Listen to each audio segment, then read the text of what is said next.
Hey, what's up everybody? Kyle Buckland here with the Artful Souls. Hope everybody is doing well and staying safe and healthy during these trying times. So if you're watching this live, then you know we're in the midst of a global pandemic, and if you're watching it afterwards, then you'll just understand that this is during the COVID-19 global pandemic. So I wanted to just briefly just wish everybody good health and safety during this time, and I also wanted to talk a little bit about some changes that I'm making here in the studio. So today I'm going to be working with gouache, which is a water-soluble, non-toxic paint, and I'm going to be still doing some oil painting, but to cut down on the amount of resources that I'm using, I'm no longer buying gloves right now. So I have some boxes of protective nitrile gloves that I wear when I'm painting, and the boxes have already been opened, so I can't donate them. So I'm going to be using up those boxes. But to conserve gloves during this time, I'm going to be doing a lot of work in gouache. And I thought it'd be a great time to explain a little bit about gouache and my process for painting in gouache. So I use gouache in the tube. These are Turner design gouache, so they're not real expensive. There are all different kinds. Winsor Newton makes a nice kind. You just play around, you know, like I always say with the materials. You're going to find that you like some better than others. They make some gouache that are I think in the pan that come dry, and then some in the tubes. I could be wrong about that, but I think they do. So I've just used the kind that are in the tubes, and they're a little bit more like oil paints than the ones in the cakes that are dry. So that's why I use these. These are a little bit more familiar to me. These are going to be thinned with water. So you'll see right here I have water in a container here. So we're just going to be using water to thin these with.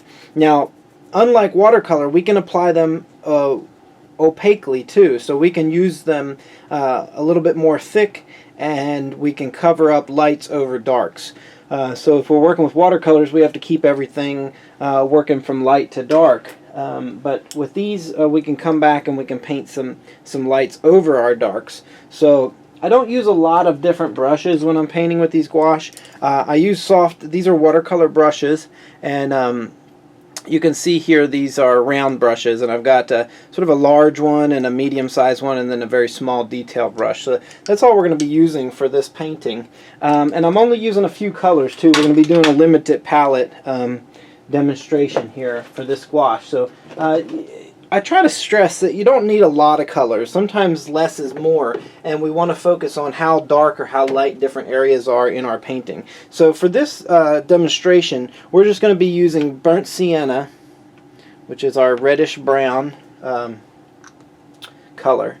And you don't have to squeeze out a lot of these. A little bit goes a long way, and we're going to be thinning them as we work. We're going to be using yellow ochre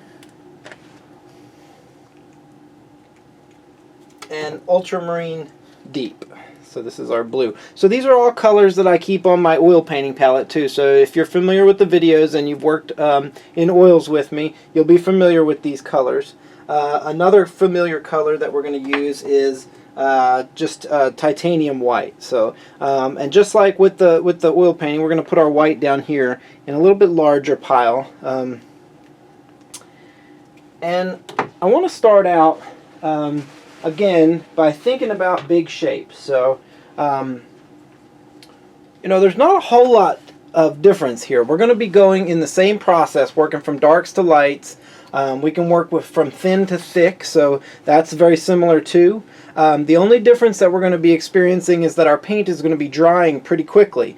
So when we work in oils, we're able to work wet into wet and blend some colors. We won't have that ability here.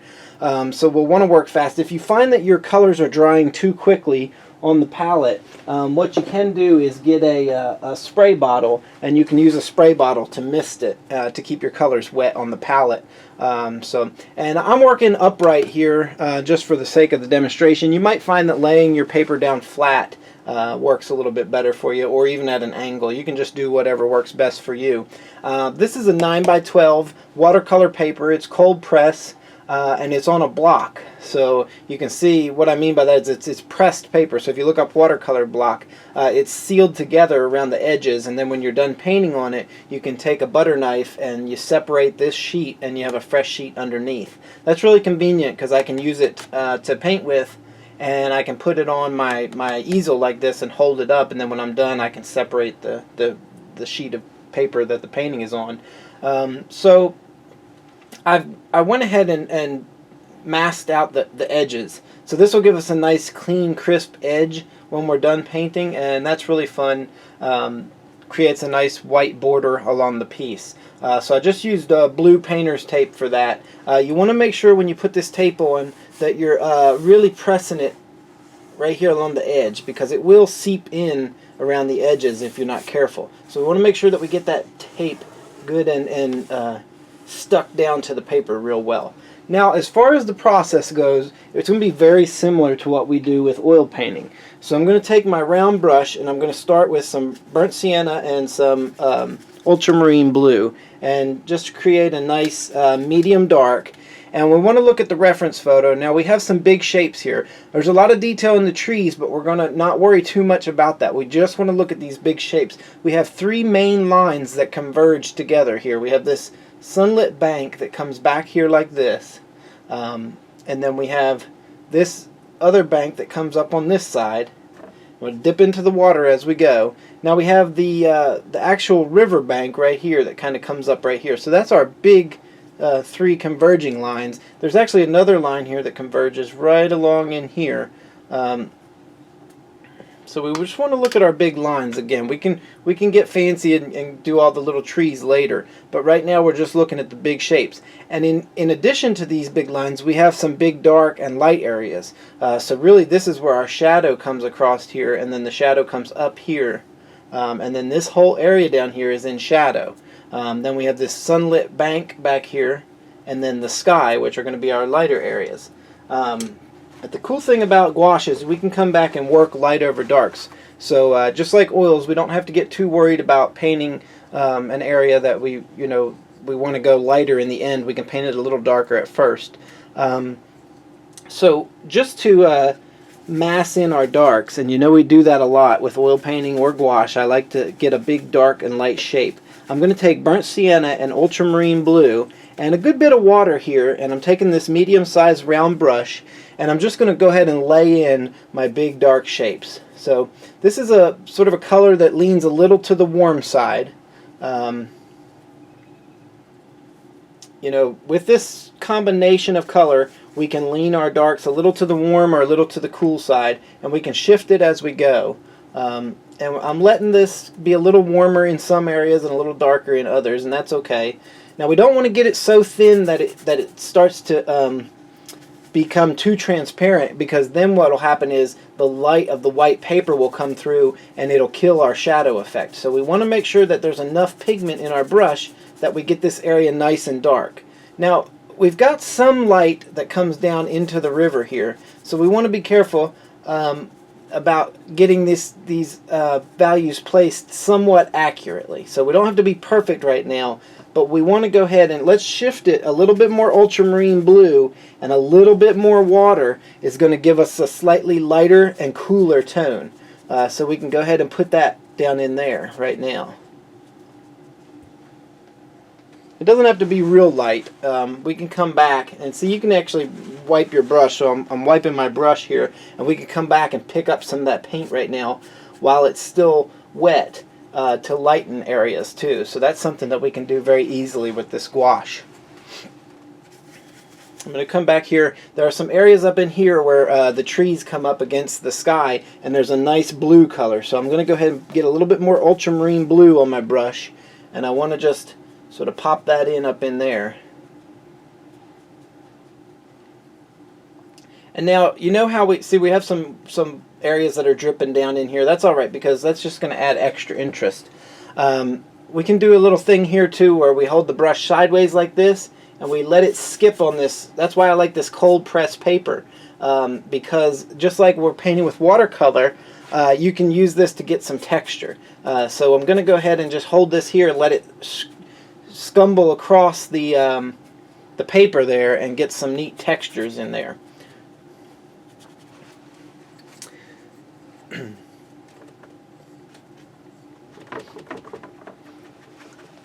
Now, remember when we do the oils, if you've watched my other videos, you'll know that we will often start with our darks, but then we'll come back and we'll hit some darker darks. So the way we're going to make this darker is less water. So we're going to do the same mixture, burnt sienna and ultramarine blue, but less water this time, so we get a little bit more of an opaque type of coverage here. And then we're going to come back in and pick out areas within our darks that are a little bit darker. And so this area is still a little wet. It's starting to dry, but it's still wet enough to get a little bit of softness in these brush strokes. So that's what we want. So like I said, you have to kind of work quick with these, or you can use a spray bottle to mist your paper and your palette as you work. And I'm using this brush stroke to lead your eye into the painting. The direction of the strokes relate to how I want your eye to go, and it also kind of relates to the perspective. We've got a little tree over here in the corner. I'm going to exaggerate that because that's going to keep our eye in the composition. So we see that tree right there. That's really an important part of this composition. And we have some trees that come up here. And, you know, again, the beauty of this gouache is that it's very suggestive. So be light and paint with some quickness to your brush strokes to create a nice feeling of immediacy in your work. Now let's go ahead and put in a few of these trees. We've got some big ones here we can pick out first. There's a tree. We've got some smaller trees. Now just like with the oil paints, the harder you push on the brush, the thicker the brush stroke. So watch, we can make a thick tree right here by pushing down nice and hard on the brush, and then right next to it we can make a thinner tree. With the same brush, we just use a lighter touch. So we don't want to do too much of this because we want to put that sky back there before we bring too many trees up and over the sky. So before we do that, before we get too carried away with those trees, let's mix up a nice color for our sky. Now we could go in right with a straight blue color, but we're not going to do that. We want to get a little warmth in that sky, especially down near the horizon. So we're going to add just a tiny touch of this yellow ochre and burnt sienna and a lot of water here and a little bit of white to make a nice peach color. And we're going to put that in right at the horizon. And again, you want to try to work pretty quickly because what we want to do is while this peach color is still wet, we're going to come back with our blue and work our blue color right down into the peach color. So we can put this up in here where the blue is eventually going to be. We can get it a little darker over here where it comes through these trees.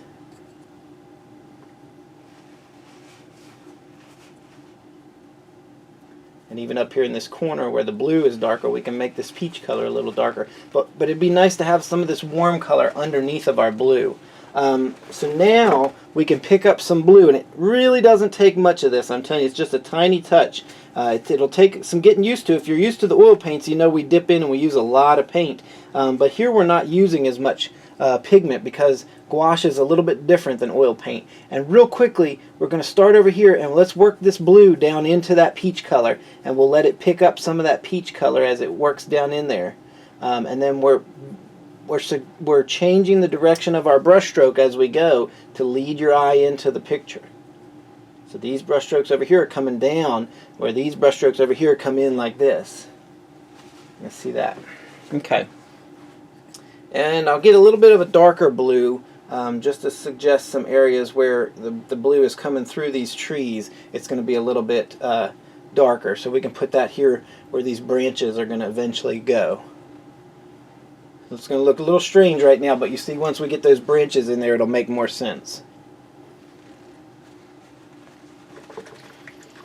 Now before we get too carried away with any detail, let's continue to cover up the white of the paper. So just like working with oils, we don't want to jump in too far before we get everything covered. So I'm going to use some yellow ochre and a good fair bit of water and just a little bit of white to get a real nice light yellow tone back here for this sunlit bank.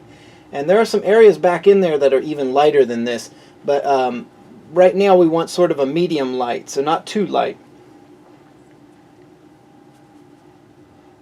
And we'll just pop that in. And there are some places here we don't want to neglect where we can see this sunlight through these trees. That's important. And while I've got this nice yellow ochre on my brush, I'm going to mix up a little bit of a warm green. So a little yellow ochre and a little bit of burnt sienna, or a little bit of ultramarine blue, and just pop in a couple little areas here where this pine tree is catching sunlight. And then, just like I always do, I say, well, are there other areas where I can use that color? And there are. There are some other areas right in here where sunlight is catching little bits of pine trees, and I want to get those in while I've got this color on my brush, so we're not wasting our time having to remix it.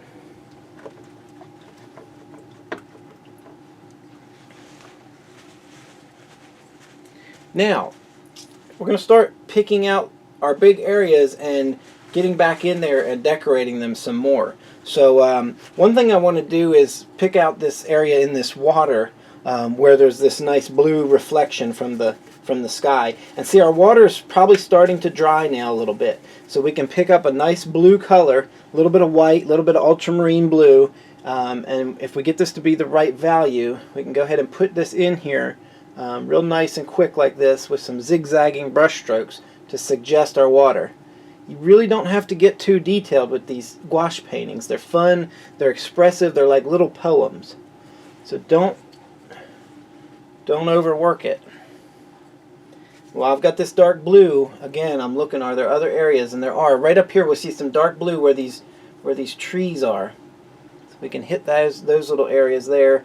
Maybe even some of these little smallest trees here where they're silhouetted up against the actual sky could be that blue color. So I'm going to bring some of this blue right up, and we can actually make them a little darker. But for right now, while I've got this blue on my brush, I want to go ahead and put a couple of them in there like that.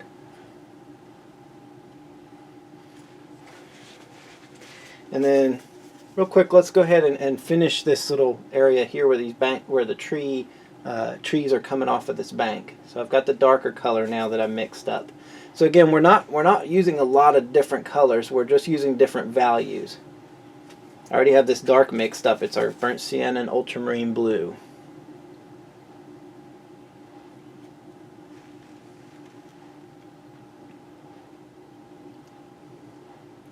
And I'm just making these branches go different ways. You can see there are a lot of branches up there, so we have to kind of we have to pick and choose and use a little bit of discretion about which ones we want to put in. We're not trying to put them all in there. A lot of times a picture is more about what we leave out than what we put in. I'm going to get our small brush out. So this is a real small round brush now, and just sort of break up these two trees here with some of that blue in between. I'm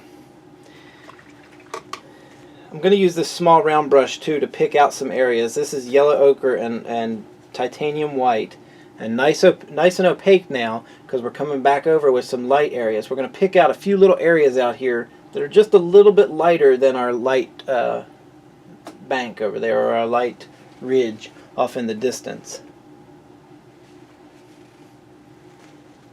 And there's a nice tree out here that's catching a little sunlight. It's a little bit darker than the ridge that's catching sunlight, so we want to be careful. I'm going to add a little burnt sienna just to darken it just a little bit, but we'll go ahead and put it in. And what happens to it is it actually is light down here, and then it catches a shadow up near the top. So to do that, we'll put in the light, then we'll come down with this shadow color and just drag it into that light area. And there's sort of a shadow too right at the bottom of it, so it doesn't just come right out. It just comes up with a shadow, and then there's a little bit of sunlight that's hitting it. And there are a couple other little areas like that out in here. Oops, hang on to your brush. Sometimes with these light touches, you want to be, you don't want to really have a heavy hand, and the brush can slip right out of your hand like that. So hang on to your brush. And I'm just going to hit some little spots, and there are even some little areas out there where the actual bank is catching some sunlight. So lots of burnt sienna here. I don't want to get this too light or else it won't work. Maybe even just a little darker. It's surrounded by all that dark, so if we get this area too light, then it's just going to look weird. Okay. Now let's do some more small trees here. While we've got this little brush, we can go ahead and hit some of these areas up right in here where there's some little tiny trees coming out here in the distance. And remember to keep perspective in mind, so when you're doing stuff that's off in the distance, your trees aren't going to be as wide.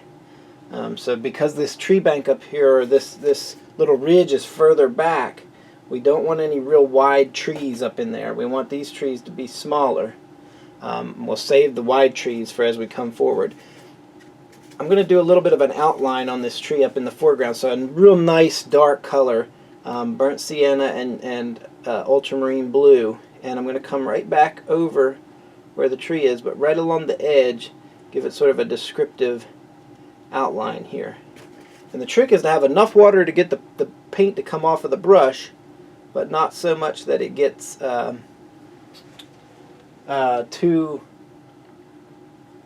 thin, because then that's going to affect the value. You want it to stay nice and dark.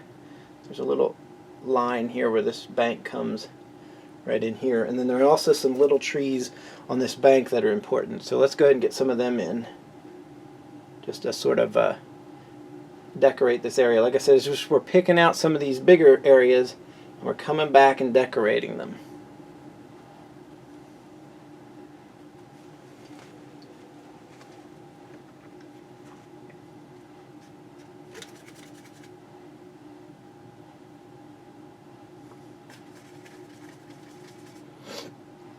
And now there's some little details out here in bits and places, so I'm going to start shifting my focus to smaller and smaller brush strokes. There's nice dark blue little descriptive touches out here in the water, bits of ripples and that sort of thing. There's a again, there are smaller and smaller branches on these trees, so one thing about gouache is we can get nice and small with our brush strokes without too much trouble, because the nature of gouache is very descriptive. It's a lot of illustrators use it. It's easy to get fine detail. We can come back over our areas that are already light with some smaller brush strokes. So be careful when you do these. You know, be deliberate. For example, I've got a nice branch here that comes out and is silhouetted against this light part of the bank. I don't want to just be all, you know, haphazardly just put it in there. I want to be careful about the way it goes. So I'm looking, I look a couple times, I get it like I want it, and then I go ahead and put it in there.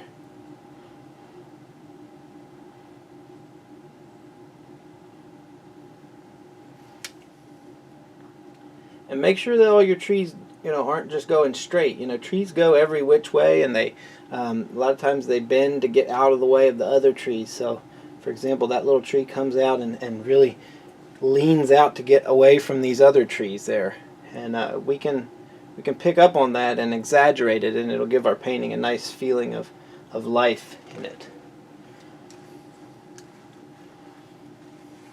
And here's where we can start layering some opaque paint up in the foreground. I'm going to mix this white and burnt sienna and ultramarine blue to get a nice gray.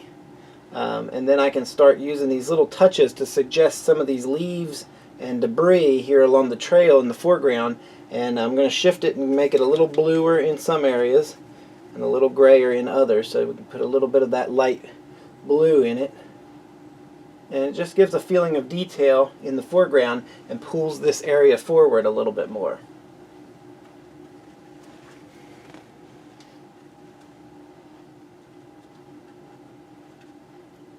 And there might be some areas that are catching a little bit of light. Don't get these too light now or they'll stick out like a sore thumb. Just light enough to really show off the brush stroke, but stay in the area that it's supposed to be in, because we don't want it competing with that light bank out in the distance there.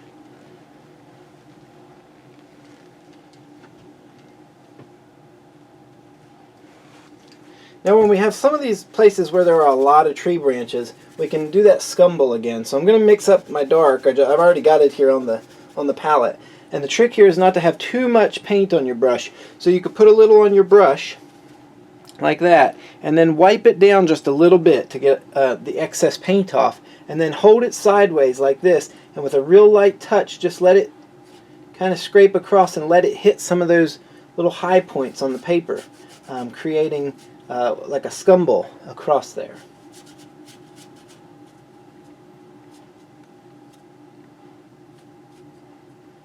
It's going to create a feeling of lots of little branches out there. They create like a little screen. I'm going to do that with some of this blue out here too, just to create a sense of all those little branches. And if it gets too heavy on you, this is the wonderful thing about gouache. If say we get too dark up in here, right, and we want to bring some of that light back, well, guess what? We can. Let's mix up a nice light blue. Not too light, because again it's coming through all those branches, but just light enough to really show off, and follow the bank. So we don't want to put this where the bank is, but if we start right here, we can go boom, and we're painting some negative shapes through where the light comes through the dark. So see, we can paint light over dark, dark over light, lots of options. Let's get a nice light blue and paint some nice blue reflected light into this foreground tree, this dark tree here. So we're going to lighten it up just a little bit in the middle here.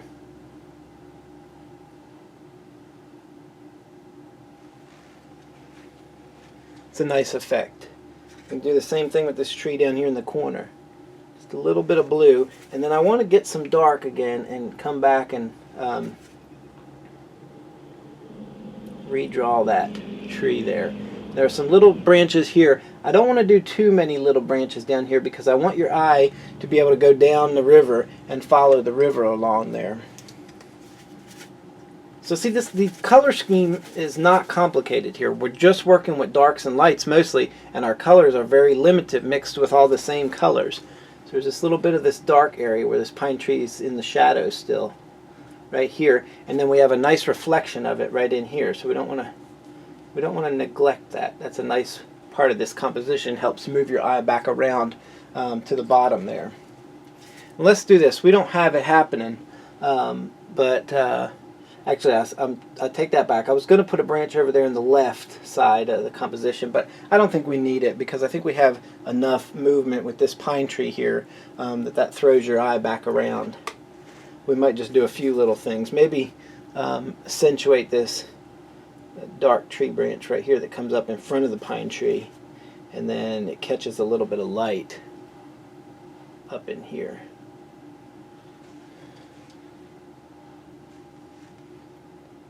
And little touches of white. Now I've got this almost pure white with just a little bit of this peach color, and you got to be careful because you know we're dealing with some really nice light touches here. And they look nice in a few places, but we don't want to get too many of them. We don't want to create a spotty look to our piece.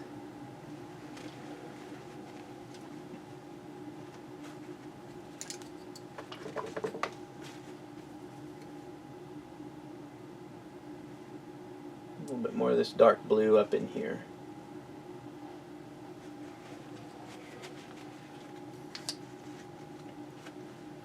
And I have these two trees right here that are very similar. I want to make one different, so I'm going to make one nice and dark. Anytime you have two trees that are very similar, it might be good to break one of them up. So I want to accentuate the darkness of one of them. And I'm going to use this one here.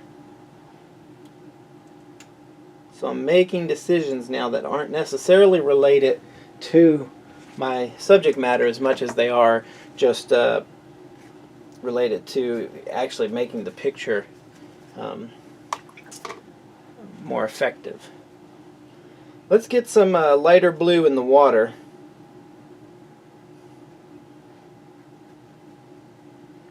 You can paint this light right over top of the colors that are there.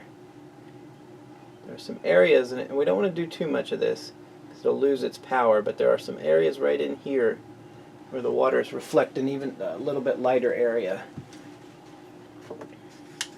And again, you notice I'm just like with my oil paintings, I'm working all over the canvas or all over the paper here. I'm not staying very long in one spot. Don't want to overstay my welcome. Some little touches here. there's a nice sunlit tree right out here, and let's this is the two trees here that I said were similar. Let's make this one lighter right up in here where it's catching that light. And we can keep pushing it a little lighter and a little lighter in areas. So we've got that down. Now let's put some even lighter areas right in here. And let's grade the dark now. We don't want such an abrupt change, so let's have it get a little darker right here. And then we'll go now to even darker down in here.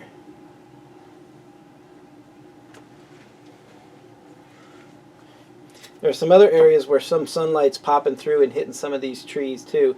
I'll just hit little areas back in here. A nice light touch. And it's giving us a nice sense of that evening light pouring in over the hill and just lighting up little areas. That's what we want. And again, I'm not, this is more of a tonal piece. I'm not playing up a lot of color here.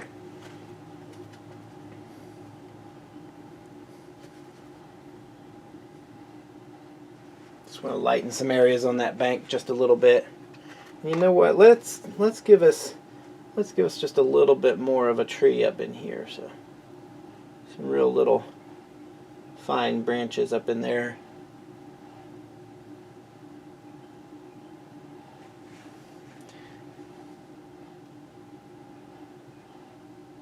We're playing with dynamics now. So just like in a piece of music where you have areas that are loud, balanced by areas that are quiet and soft, we're doing the same thing here with our brush strokes. We're having some big bold brush strokes, but then we also have these really little delicate areas too.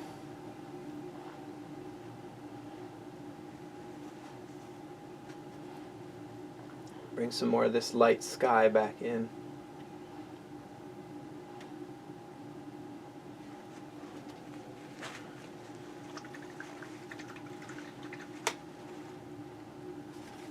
I'm going to bring some of this gray that we're using in the foreground down on the bank just a little bit here. Little branches and twigs and that sort of thing. And then bring a little bit over here. We could start to suggest that path just a little bit. Kind of winds off into the distance there. Give a little bit more perspective to this area. Now, we're pushing our darks and pushing our lights, so I want to get a real nice opaque dark here and do some, there's just some little, there's a little fence line out there. Doesn't really matter if these are perfectly placed to relate to what exactly is going on out there. We just want to get some little dark notes in here to accentuate the lighter areas.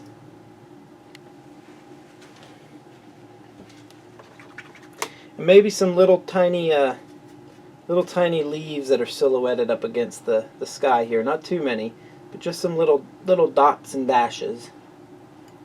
Again, there goes my brush. So I'm used to holding these bigger brushes, painting with oils. So it's funny when I switch. Sometimes I become Mr. Butterfingers.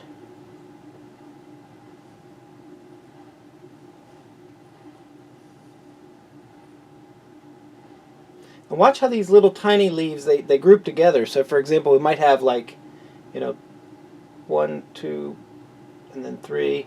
There's just, they're not random all over the place. Sometimes there's little sets of them. Creates a nice effect. I want to do something with this little area right here. I want to be a little bit more descriptive with what's happening right there. Let's get this little tree branch to come up in here.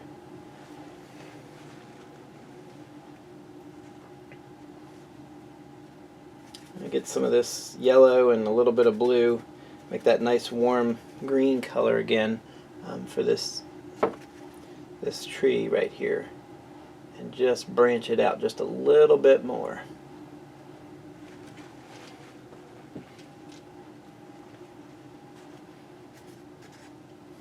Now it's important that we paint to the edge, so I want to cover up this white. It's going to look funny if we don't when we pull off the tape. So I want to pick out some little areas right in here and make sure I'm covering up that light that's on the edge there. And we're getting really close now. like I said, you can think of these gouaches as little studies or like little, almost like little poems. If a big oil painting is like a novel, these little gouaches are like little poems. Just capturing a little moment in time, something that interests you. This is a trail that my family and I walk on a lot, and it has a lot of good memories of walking along the river here. And like I said, pick out things that excite you to paint. You have to have something that you like to paint, or it's you're going to get bored with it. I'm going to do something neat here. I'm going to draw this little bit of blue out here that suggests that this river goes way back there. Just a little touch. Creates a whole nother bit of perspective to it. Get a little bit more pure blue and just bring up some of this color right in here. And then maybe a couple spots of that blue down in here in the foreground too. So these could be little rocks or something that's reflecting the light.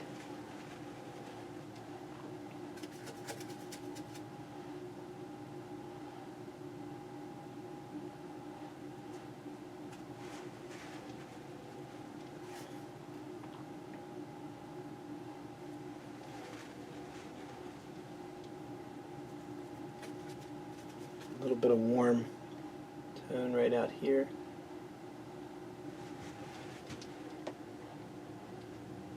I'm getting really close now.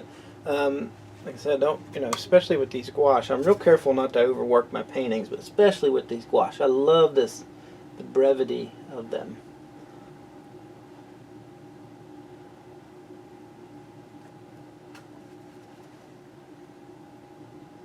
Cleanup is a breeze too, especially when you're used to working with oils. So we just clean our brushes with soap and water. In fact, you can just use water if you don't want to use your soap. You can just use some water, and same thing with your palette. Just wipe your palette down with some water and start over. So it's a great way to practice. They're a little less expensive. The actual paint goes a little longer than oil paints. We don't have to use as much paint, so it's good if you're wanting to conserve your budget. You can switch to gouache, and you don't have to buy expensive canvas. You can paint on this watercolor paper, but it's just like everything. The more you pay, the better the product you get to an extent. So if you buy cheap watercolor paper, it might be a little bit different. It might warp on you a little bit more. But play around with it, especially if you're first starting. You don't have to use really expensive material. You don't want to use the cheapest material. That's a mistake a lot of people make. If you're using the cheapest material, you're going to have problems on your hand, and it's painting is tricky enough with decent materials. So I say that you don't have to spend a lot of money on materials, but spend as much as you can afford. Just some little descriptive marks now in these trees. Give them a little bit of character, some little holes where squirrels might burrow in, and just some little edge, little suggestion of little bits on the edge. I don't know if you've ever seen where there's like a little mushroom or something that grows off the edge of a tree and creates a little, I always thought they looked like little patios for animals. Do a little bit of that just to give the woods some character here. Again, this is more of that intuitive part now, so we start very deliberate, and then we can it's like juggling at the end. We're just balancing our shapes out. So we need a little bit more darks right in here.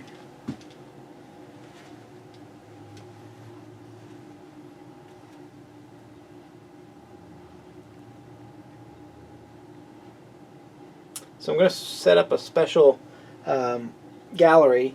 I might not have it this evening, but check back on KyleBuckland.com. I'm going to have a specific gallery for these gouache paintings. I'll have them up there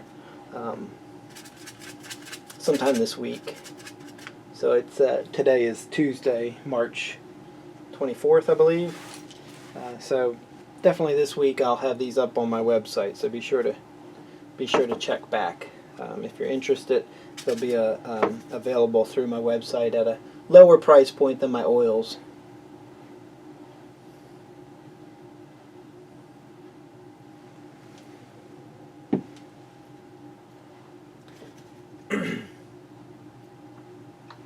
again, I hope everybody is staying safe and healthy and finding things to do while we stay put and try to get over this pandemic.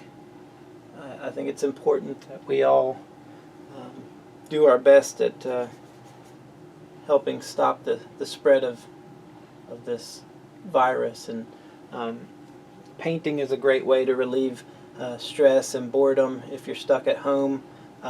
Again, these are not, the gouache are simple to do. They are non-toxic, so you don't have to use gloves. You can set up a small studio in your home. If if nothing else, you could set out on your kitchen table and paint these. You don't have to worry about getting paint on countertops. It's real easy to clean up with some water and some paper towels. So try them out, give them a try. Let me know what you think. I'll be doing more of these. I'm going to be doing some watercolor and some acrylic demos too in the near future. So check out my website, kylebuckland.com. Before I go here, I'm going to sign it and we'll pull the tape off. That's one of my favorite parts. So you can sign these with pencil after you pull the tape off, either way, or you can do it with a small paintbrush. So I'll probably sign this one with a paintbrush down in the bottom right here in the nice warm tone so that we can see it.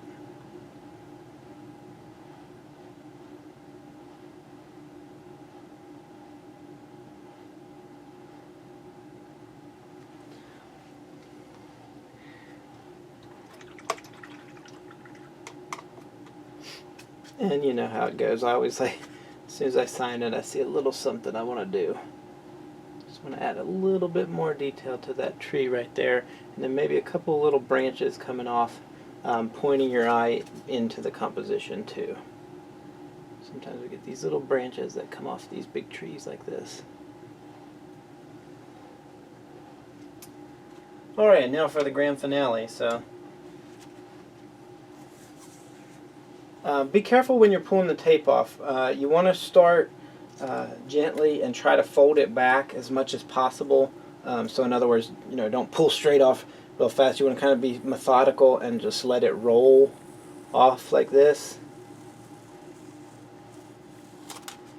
And pay attention to which piece is on top of which piece, because you want to do the pieces that are on top first. What you want to be careful of is if you have cheap tape. That's why I like this blue tape. If you have cheap tape, it'll start to tear up your paper. So if you notice your paper is starting to tear up, be careful, and you have to go real slow. And it might be that you need a different type of masking tape.